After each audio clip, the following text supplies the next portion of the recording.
Hello बच्चों। तो बच्चों, इसके पहले वाले वीडियो में हमने अरिथमेटिक प्रोग्रेशन पे आधारित जितने भी फार्मूले थे हमने सबको बता दिया था। ठीक है, आज हम उन्हीं फार्मूलों का यूज़ करके एक्सरसाइज 5.1 अरिथमेटिक प्रोग्रेशन का फर्स्ट एक्सरसाइज स्टार्ट करेंगे। ठीक है, तो ध्यान से देखिएगा। फर्स्ट एक्सरसाइज यानी एक्सरसाइज 5.1 का पहला क्वेश्चन क्या बोल रहा है। हमारा पहला क्वेश्चन है, in which of the following situation does the list of the number involve make an arithmetic progression and why. इसमें देखिए सिचुएशन लिखे हुए हैं 1 2 3 4 चार सिचुएशन हैं। चारों सिचुएशन को देखना है और इन सिचुएशन में जो नंबर इन्वॉल्व हैं, जो नंबर की एक लिस्ट मिलेगी हमको, तो बताना है कि वो जो नंबर है, जो नंबर इसमें इन्वॉल्व हैं, वो नंबर एपी में है कि नहीं। अगर एपी में है तो क्यों है, ये भी बताना है। तो ध्यान से देखिएगा पहला सिचुएशन क्या है हमारा। तो पहला सिचुएशन है, ये हो जाएगा हमारा सोल्यूशन फर्स्ट। ये हमारा क्वेश्चन। तो फर्स्ट सिचुएशन देखिए क्या कर रहा है। The taxi fare after each kilometre when the fair is ₹15 for the first kilometre and ₹8 for each additional kilometre. एक टैक्सी का भाड़ा है जो पहले किलोमीटर के लिए कितना लगता है, ₹15, और उसके बाद पहले किलोमीटर के बाद जितना भी आप जाएंगे उसका भाड़ा, उसका किराया कितना बढ़ जाता है, ₹8। देखिए दिया है ना। The taxi fare after each kilometre when the fair is ₹15 for first kilometre. पहले किलोमीटर में उसका किराया कितना है, ₹15, और उसके बाद जैसे ही दूसरा किलोमीटर चलेंगे ₹8 और किराया बढ़ जाएगा। फिर जैसे तीसरा किलोमीटर चलेंगे फिर ₹8 बढ़ जाएगा। यानी हर एक किलोमीटर, पहला किलोमीटर के बाद हर एक किलोमीटर में ₹8 आपका किराया बढ़ता रहेगा। ठीक है, तो बोल रहा है कि ये जो सिचुएशन है ये क्या एपी में है। तो ध्यान से देखिएगा, सिचुएशन लिखते हैं फिर उसके बाद हम लोग चेक करते हैं। ये हो जाएगा हमारा, देखिए पहले किलोमीटर के भाड़ा कितना था, 15। अब दूसरा किलोमीटर चलेंगे तो भाड़ा यानी किराया कितना हो जाएगा, 15 + ₹8। फिर इसके बाद जैसे ही और 1 किलोमीटर और चढ़ेंगे तो 15 + 8 + 8। देखिए ये हमारा फर्स्ट किलोमीटर था। सेकेंड किलोमीटर में ₹8 और बढ़ जाएगा। थर्ड किलोमीटर में इसमें जितना था भाड़ा उससे ₹8 और बढ़ जाएगा। फिर अब देखिए इतना किराया लगा हुआ था, फिर इससे और ₹8 बढ़ जाएगा। इस तरह से ये हमारा किराया क्या होगा, बढ़ता जाएगा। ठीक है, तो इसको हम लोग कैसे लिख सकते हैं। ये हो जाएगा 15, ये हो जाएगा 23। अब इसमें और 8 ऐड करिए, ये हो जाएगा हमारा 31, और ये कितना हो जाएगा हमारा 39। इस तरह से ये हमारा किराया हो गया टैक्सी का। तो पूछ रहा है क्या ये जो आया है हमारा किराया वाला नंबर, क्या ये एपी में है। चेक करते हैं, ध्यान से देखिएगा। अब ये हमारा फर्स्ट नंबर है, यानी ये हमारा फर्स्ट टर्म, और ये हमारा सेकेंड टर्म, और ये हमारा थर्ड टर्म, ये हमारा फोर्थ टर्म। इस तरह से आगे भी और टर्म मिलेंगे। तो हम लोग A2 - A1 देखें कितना आता है, तो 23 - 15 बराबर 8। अब इसके आगे दूसरे वाले यानी तीसरे वाले में से दूसरा वाला अगर घटा दें, A3 - A2, देखिए कितना आ जाएगा, 31 - 23, ये भी आ जाएगा हमारा 8। अब इसके आगे वाले में से आप चाहें तो घटा सकते हैं, A4 - A3, 39 - 31, ये भी हमारा आ गया 8। यानी ये जो नंबर है इनमें कितने का अंतर है, 8 का अंतर है। देखिए ये 15 है, इससे में अगर हम 8 जोड़ें तो आ जाएगा 23, इसमें 8 जोड़ें तो आ जाएगा 31, इसमें 8 जोड़ें तो 39। तो अभी हमने कल वाले वीडियो में, यानी इसके पहले जो वीडियो हमने बताया था 2 ठो, उसमें आपको बताया था कि अगर इसके सक्सेसिव टर्म में जो अंतर है, यानी जो डिफरेंस है, अगर वो इक्वल होता है तो ये टर्म्स हमारे क्या होते हैं, एपी में होते हैं। तो देखिए पहले और दूसरे में कितने का डिफरेंस है, 8 का। दूसरे और तीसरे में कितने का डिफरेंस है, 8 का। तीसरे और चौथे में कितने का डिफरेंस है, 8 का। और इसी डिफरेंस को हम लोग क्या बोलते थे, कॉमन डिफरेंस। यानी इसका जो कॉमन डिफरेंस हो गया वो 8 हो गया, यानी सब में जो डिफरेंस हो गया वो समान हो गया, ठीक है, बराबर हो गया डिफरेंस। तो ये हमारा जो सिचुएशन है वो किस में होगा, एपी में होगा। तो देन हो जाएगा, देन दिस सिचुएशन इज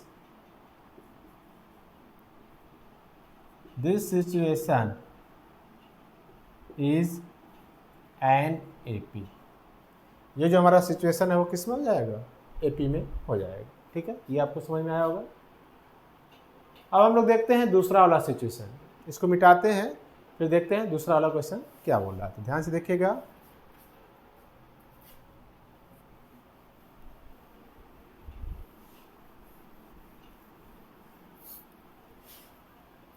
हाँ तो बच्चों देखते हैं इसका सेकेंड सिचुएशन। सेकेंड सिचुएशन में क्या बोल रहा है, फर्स्ट हमारा हो गया, ये हमारा सेकेंड सिचुएशन। सेकेंड में क्या बोल रहा है, the amount of air present in a cylinder, यानी कोई सिलेंडर है उसमें कुछ हवा भरा हुआ है, अमाउंट हवा का है। व्हेन ए वैक्यूम पंप, ठीक है, एक वैक्यूम पंप है, vacuum pump removes 1/4 of air remaining in the cylinder eight A time. यानी कोई सिलेंडर है उसमें कुछ अमाउंट भरा हुआ है हवा का, एक वैक्यूम पंप है जो उसमें 1/4 एयर को क्या करता है, निकाल देता है। फिर जो बचता है एयर, उसमें जो बचता है फिर इसका 1/4 निकाल देता है। फिर जो बचता है फिर 1/4 एयर उसको निकाल देता है। तो जिसमें बार बार एयर बच रहा है, ठीक है, यानी पहले कितना था अमाउंट उसमें, मान लेते हैं उसमें अमाउंट x यूनिट था, x यूनिट का 1/4 वो निकाल देता है। तो जो एयर बचता है वो फिर उसका 1/4 वो निकाल देता है। फिर उसमें कुछ एयर बचता है वो फिर उसका 1/4 निकाल देता है। इस तरह 1/4 निकालते रहता है। तो जो एयर बचा रहता है उसमें, अगर उसको हम लोग एक क्रम से लिखें तो वो जो हमारा नंबर आएगा क्या वो एपी में होगा। ध्यान से देखते हैं। तो मान लेते हैं लेट, ये हो जाएगा हमारा सॉल्यूशन सेकेंड का। Let the amount of air present in cylinder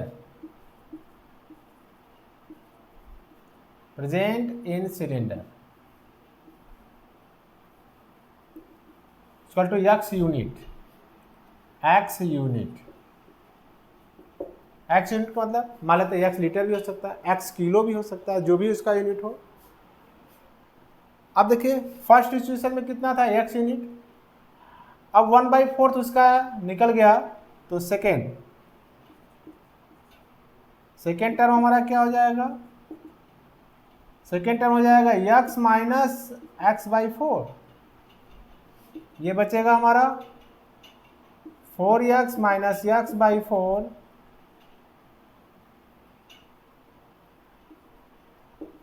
इसका टू 3x/4 यूनिट। अब थर्ड टर्म इसका क्या हो जाएगा, अब जितना बचा है देखिए कितना बचा है, ये बचा है हमारा फर्स्ट मान लेते हैं x है, सेकेंड बार 1/4 निकल जाने के बाद बचा 3x/4 यूनिट। अब इसका 1/4 निकल जाए तो 3x/4 में से क्या निकल गया, 3x/4 का 1/4 निकल गया। यानी 3x/4 में से 3x/4 का 1/4 इसमें से क्या करेंगे, सब्ट्रैक्ट करेंगे, घटा देंगे। तो देखिए कितना आ जाएगा, 3x/4 माइनस ये कितना हो जाएगा 3x/16। एलसीएम इसका कितना हो जाएगा 16, तो हो जाएगा 12x, ठीक है, और ये हो जाएगा 3x, तो 9x/16, ठीक है। इसी तरह इसका फोर्थ टर्म निकालें, फिफ्थ टर्म निकालें। हमको कम से कम 3 टर्म चाहिए इसका, तभी हम पता कर पाएंगे कि एपी में है कि नहीं।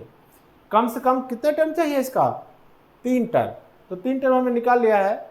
अधिक से अधिक चाहे आप कितना भी टर्म निकाल सकते हैं, लेकिन कम से कम अगर किसी सीक्वेंस का अगर कम से कम 3 टर्म हमको पता हो तो हम बता सकते हैं कि वो एपी में है कि नहीं है। ठीक है, तो तीनों टर्म हम लोग लिखते हैं। देखिए क्या होता है, फर्स्ट टर्म हमारा कितना आया x, सेकेंड टर्म कितना आ गया 3x/4, और थर्ड टर्म हमारा कितना आया 9x/16। इस तरह से हमारा सिचुएशन मिल गया।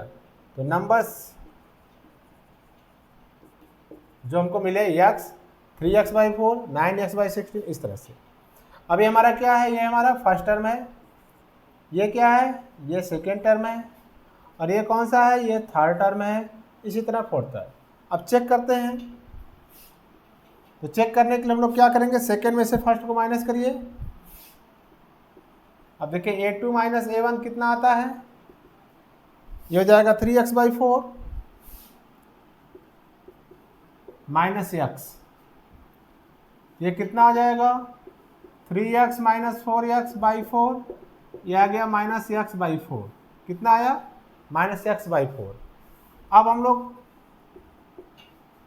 देखिए सेकेंड में से फर्स्ट को माइनस किए, अब थर्ड में से सेकेंड को माइनस करें, देखिए कितना आता है a3 - a2, तो a3 हमारा कितना है 9x/16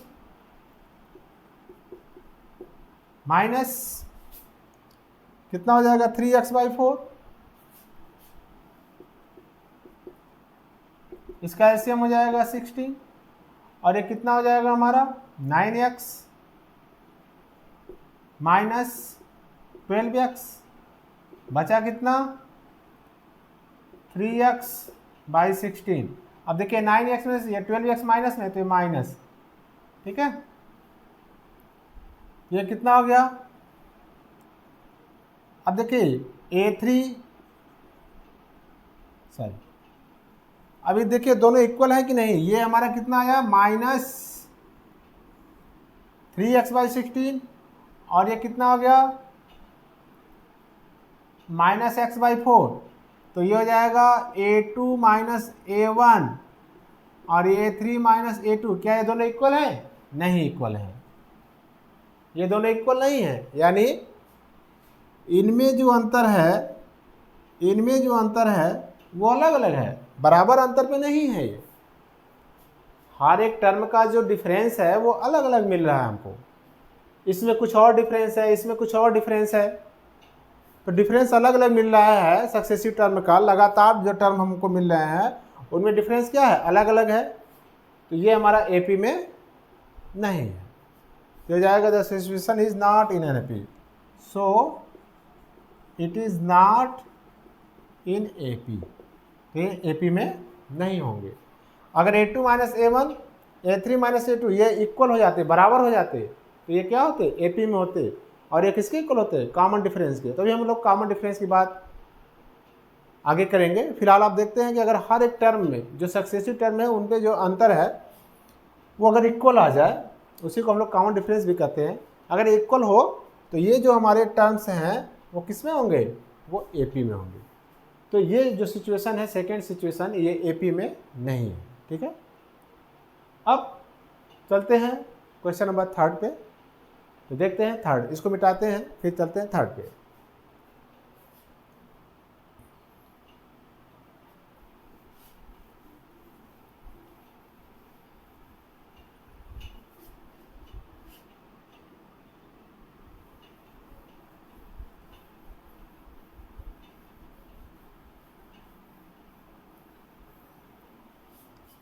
हाँ, तो देखते हैं क्वेश्चन नंबर थर्ड। देखिए क्वेश्चन थर्ड नहीं, ये सिचुएशन, पहला ही क्वेश्चन चल रहा है अभी हम लोगों का। इस पहले क्वेश्चन में आपको 4 सिचुएशन दिए हुए हैं, तो 2 सिचुएशन हमारा हो गया। तीसरा वाला देखिए, तीसरा वाला सिचुएशन क्या है, the cost of digging, the cost of digging a well, यानी एक कुआं का क्या करना है, एक कुआं खोदना है। Well after every metre of digging when it cost ₹150 for the first metre and rise by ₹50 for each subsequent metre. ठीक है, कहने का मतलब कि एक कुआं खोदना है, उसका 1 मीटर, जो पहला 1 मीटर है उसकी खुदाई का कितना लगता है, 150 रुपया लगता है। जो पहला 1 मीटर हम लोग खुदाई करेंगे उसका 150 रुपया है। बाकी पहले मीटर के बाद दूसरा मीटर, तीसरा मीटर, चौथा मीटर, यानी हर 1 मीटर पर 50 रुपया क्या होगा, बढ़ता जाएगा। तो क्या यह सिचुएशन एपी में है, यही बताना है हमको। तो देखिए ये हो जाएगा हमारा सोल्यूशन थर्ड का। अब पहला जो मीटर है उसका रेट कितना है, 150 रुपया। दूसरा, अब 150 रुपया, पहले 1 मीटर हमने खुदाई कर लिया। अब दूसरा मीटर जैसे ही खुदाई स्टार्ट करेंगे तो 1 मीटर खोदने में उसका कितना बनेगा, दूसरे मीटर में 50 रुपया बढ़ जाएगा 1 मीटर का। तो दूसरा मीटर का रेट क्या हो जाएगा, 150 प्लस 50, फिर 50 रुपया बढ़ जाएगा, यानी 150 प्लस 50 प्लस 50, यानी इसमें 50 जोड़ देंगे आप, फिर बढ़ जाएगा तो 150 प्लस 50 प्लस 50 प्लस 50, यानी हर 1 मीटर पर 50 यानी 50 रुपीज़ इंक्रीज होता है। तो 1 मीटर का कितना रुपया हो गया, 150। 2 मीटर का खोदने का कितना हो गया, 200 रुपया। 3 मीटर का कितना हो गया, 250 रुपया। यानी इसको ऐड कर दीजिए, सबको ऐड करेंगे तो देखिए पहले मीटर का 150, दूसरे मीटर का 200, तीसरे का 250 और इसका हो जाएगा 300 रुपीज़। और इसी तरह हम लोग 50 रुपया हर मीटर में बढ़ाते जाएंगे। अब हमारा देखिए क्या है, ये हमारा फर्स्ट टर्म हो गया, ये कौन सा है, ये हमारा सेकेंड टर्म हो गया, ये हमारा थर्ड टर्म हो गया, ये हमारा फोर्थ टर्म हो गया। अब क्या ये इसमें बराबर का अंतर है, देखने में तो लग रहा है 50-50 का अंतर है, तो ये एपी में होगा। इसको चेक भी कर लेते हैं, ध्यान से देखिए। अब दूसरे में से पहला को घटा देते हैं, A2 माइनस A1, ये कितना हो जाएगा 150। A2 हमारा कितना है, 200 है, ये हमारा 200 है, तो 200 माइनस 150 कितना आया, 50। अब इसके बाद वाले में से इसके पहले वाला घटाते, यानी A3 में से A2 को अगर घटाएं तो जाएगा 250 माइनस 200, ये भी कितना आया, 50। अब देखिए ये दोनों इक्वल आ गया, इतना ही काफ़ी है। आप चाहें तो इसको भी सब्ट्रैक्ट करके चेक कर सकते हैं, 50 ही आएगा, लेकिन 3 टर्म का हम लोग का डिफरेंस काफ़ी है। तो अब ये देखिए किसके इक्वल हो गया, हमारा आ गया A2 minus A1 equal to A3 minus A2, यानी दूसरे और पहले का अंतर तीसरे और दूसरे के अंतर के बराबर हो गया। ये दोनों इक्वल हैं, देखिए 50-50 है ना, ये दोनों इक्वल हो गए, किसके इक्वल हो गए, 50 के। और यही हमारा किसके इक्वल हो गया, कॉमन डिफरेंस के। तो जब हर टर्म में अंतर इक्वल है, समान अंतर में है सभी टर्म, तो ये जो हमारा सिचुएशन है, ये जो नंबर हमारे हैं वो क्या है, एपी में है। ये सिचुएशन हमारा एपी में हो जाएगा, लिख देंगे so this is in an AP, this is नहीं, it is, so it is in AP. ये नंबर हमारा क्या हो जाएगा, एपी में हो जाएगा। ये आपको समझ में आया होगा। अब देखते हैं चौथा वाला सिचुएशन, तो देखते हैं, इसको मिटाते हैं। हाँ, अगर आपको कोई भी सिचुएशन नहीं समझ में आता है, कुछ भी अगर आपको लगता है कि डाउट है इसमें या कहीं नहीं समझ में आता है, तो आप इसको कमेंट करके पूछ सकते हैं, ठीक है। कभी भी कमेंट करके आप पूछ सकते हैं, आपको उसका रिप्लाई ज़रूर मिलेगा। तो अब चलते हैं इस क्वेश्चन नंबर 4 पे, इसके यानी पहले का चौथा, इसको मिटाते हैं फिर देखते हैं।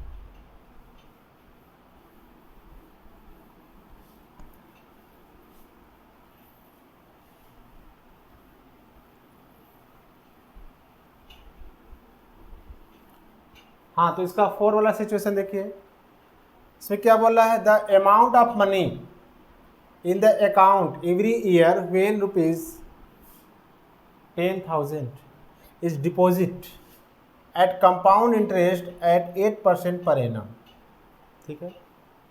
यानी जो आपको किसी बैंक में यानी उसके अकाउंट में कितना जमा किया जाता है, 10,000 रुपया जमा किया जाता है बैंक में, किसी भी अकाउंट में। अब उस पर 8% यानी जो इंटरेस्ट यानी ब्याज जो मिलता है 8%, हर साल कितना मिलता है, 8%। और ये जो ब्याज है वो क्या है, कंपाउंडेड है, मतलब मिश्र धन हमको ये ब्याज जो है वो किस पे लगता है, मिश्र धन वाला है, ठीक है। तो ये कंपाउंडेड है, तो जो अमाउंट हमको मिलेगा हर साल, ठीक है, तो हर साल जो अमाउंट मिल रहा है क्या वो एपी में होगा, यही बताना है। तो पहले साल का जो अमाउंट हमारा हो, यानी कितना जमा हो रहा है हमारा 10,000। चलिए ये सोल्यूशन हो जाएगा हमारा 4। देखिए तो सोल्यूशन हो जाएगा हमारा 4। जमा कितना हमने किया 10,000 रुपया, 10,000। एक साल बाद अमाउंट कितना हो जाएगा 10,000 1 प्लस 8/100 की पावर 1। अब जानते हैं अमाउंट बराबर, फॉर्मूला आप जानते हैं, यहाँ पे लिख देते हैं। अमाउंट बराबर क्या होता है, P principal value 1 plus R/100 whole के पावर T। ये इस फॉर्मूले से देख लीजिए। तो पहले साल तो हमने जमा ही किया है 10,000 रुपये। एक साल बाद अमाउंट कितना हो जाएगा, इतना। फिर इसके बाद एक साल बाद अमाउंट कितना हो जाएगा 1 प्लस 8/100 पावर 2 हो जाएगा। फिर उसके बाद कितना हो जाएगा अमाउंट 10,000 1 प्लस 8/100 के पावर 3। इस तरह से हमारा ये जो अमाउंट है वो हमको मिलता जाएगा। तो पूछ रहा है क्या जो ये अमाउंट है ये एपी में है, चेक करते हैं। अब देखिए ये कितना हो जाएगा हमारा, ये हो जाएगा 10,000 यानी 10,000। इसको अगर सॉल्व करें, देखिए 2 जीरो यहाँ से कटेगा, इसको ऐसे लिख सकते हैं। ये कितना हो जाएगा 108/100। अब देखिए ये वाला कितना हो जाएगा 10,000 यानी 10,000, स्क्वायर है 108/100 108/100। अब चाहे तो इसको भी सॉल्व कर लीजिए, लेकिन हमको ज़रूरत कितनी है, सिर्फ और सिर्फ 3 टर्म की। 3 टर्म से ही हमारा काम हो जाएगा, बाकी आप चाहे तो सॉल्व करते रहिए। अब देखिए कितना हो जाएगा, ये वही रहेगा। इसको सॉल्व करेंगे क्या हो जाएगा 108, इस पे हो जाएगा 00। अब देखिए ये कटेगा यानी ये कट जाएगा हमारा सब जीरो। 108 में 108 का मल्टीप्लाई करें, देखिए कितना आता है, हो जाएगा 64 8 0 0 0 और 8 0 1, ये हो जाएगा 4 6 और ये 6 और ये 1 1, ठीक है। ये हमारा हो जाएगा 1 1 6 6 4, ठीक है। अब इसके बाद आप चाहें तो उसके बाद वाला टर्म लिख सकते हैं। अब देखिए हमारा ये कौन सा टर्म हो गया, ये हमारा फर्स्ट टर्म हो गया, ये हमारा सेकंड टर्म हो गया, ये हमारा थर्ड टर्म हो गया। 3 टर्म काफ़ी है। अब हम लोग चेक करते हैं यहाँ पे, चलिए A2 माइनस A1 यानी दूसरे टर्म से अगर पहले को घटाएं तो कितना बचेगा, ये हो जाएगा 108 पे 00 माइनस 10,000, कितना बचा, ये बचेगा हमारा 800, ठीक है। अब चेक करते हैं, तीसरे में से दूसरा घटाते हैं यानी A3 माइनस A2, देखिए कितना हो जाएगा 11664 माइनस 10800, ये हो जाएगा 64, ठीक है, और ये हो जाएगा 8, ठीक है। यानी कितना आया 864। तो क्या 800 और 864 ये दोनों इक्वल है, नहीं, ये दोनों इक्वल नहीं है। यानी A2 minus A1 not equal to A3 minus A4, ये दोनों बराबर नहीं है। यानी कॉमन डिफरेंस जो हमारा आ रहा है वो सेम नहीं है, यानी सब में जो डिफरेंस है वो अलग अलग है, हर टर्म का डिफरेंस अलग अलग है। तो ये हमारा क्या हो जाएगा, AP में नहीं होगा, ठीक है। तो चौथा वाला हमारा AP में नहीं होगा। इस तरह से हम लोग इसको सॉल्व करेंगे, दिखाएंगे, शो करेंगे कि कैसे हमारा टर्म AP में है, कैसे नहीं है, कौन सा सिचुएशन AP में है, कौन सा नहीं है। इसको हम लोग बाकायदा सॉल्व करके दिखाएंगे एग्ज़ाम में, ठीक है। अगर एग्ज़ाम में आ गया तो इसको इस तरह से सॉल्व करेंगे, ठीक है। तो ये आपको समझ में आया होगा। फिर भी अगर कोई डाउट रहता है तो आप पूछ सकते हैं। तो आज के लिए बस इतना ही, मिलते हैं अपने नेक्स्ट वीडियो में एक नए क्वेश्चन के साथ। तब तक के लिए जय हिंद, जय भारत।